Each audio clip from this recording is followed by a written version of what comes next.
کیا اللہ اپنے بندے کو کافی نہیں؟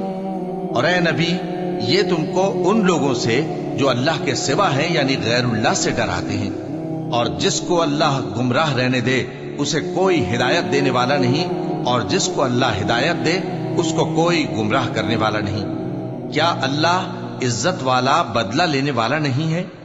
اور اگر تم ان سے پوچھو کہ آسمانوں اور زمین کو کس نے پیدا کیا تو کہہ دیں گے کہ اللہ نے۔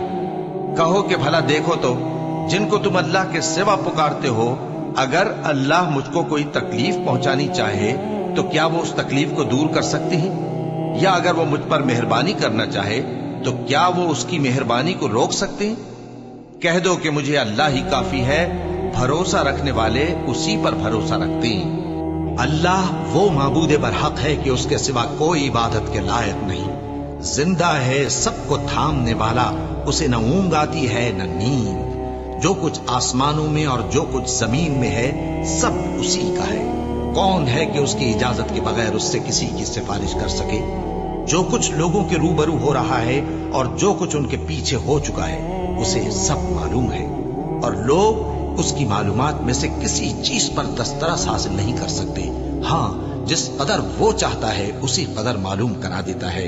اس کی بادشاہی اور علم آسمان اور زمین سب پر حاوی ہے، اور اسے ان کی حفاظت کچھ بھی دشوار نہیں۔ وہ بڑا عالی رتبہ ہے، جلیل القدر ہے۔ دین اسلام میں کوئی زبردستی نہیں ہے، ہدایت صاف طور پر ظاہر اور گمراہی سے الگ ہو چکی ہے۔ تو جو شخص بتوں سے اعتقاد نہ رکھے اور اللہ پر ایمان لائے، اس نے ایسی مضبوط رسی ہاتھ میں پکڑ لی ہے جو کبھی ٹوٹنے والی نہیں، اور اللہ سب کچھ سنتا ہے، سب کچھ جانتا ہے۔ اور سن رکھو کہ اللہ کی یاد سے ہی دل آرام پاتی ہے۔ جو لوگ ایمان لائے اور عمل نیک کیے ان کے لیے خوشحالی اور عمدہ ٹھکانہ ہے۔ جو شخص دنیا کی آسودگی کا خواہش مند ہو تو ہم اس میں سے جسے چاہتے ہیں اور جتنا چاہتے ہیں جلد دے دیتے ہیں۔ پھر اس کے لیے جہنم کو ٹھکانہ مقرر کر رکھا ہے، جس میں وہ نفرین سن کر اور درگاہ الہی سے راندہ ہو کر داخل ہوگا۔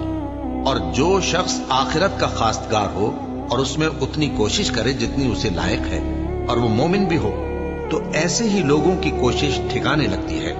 ہم ان کو اور ان کو سب کو تمہارے پروردگار کی بخشش سے مدد دیتی ہیں، اور تمہارے پروردگار کی بخشش کسی سے رکی ہوئی نہیں۔ دیکھو ہم نے کس طرح بعض کو بعض پر فضیلت بخشی ہے، اور آخرت درجوں میں دنیا سے بہت برتر اور برتری میں کہیں بڑھ کر ہے۔ اور اللہ کے ساتھ کوئی اور معبود نہ بنانا کہ ملامتیں سن کر اور بے کس ہو کر بیٹھے رہ جاؤ گے، اور اس خدائے زندہ پر بھروسہ رکھو جو کبھی نہیں مرے گا، اور اس کی تعریف کے ساتھ تسبیح کرتے رہو، اور وہ اپنے بندوں کے گناہوں سے خبر رکھنے کو کافی ہے۔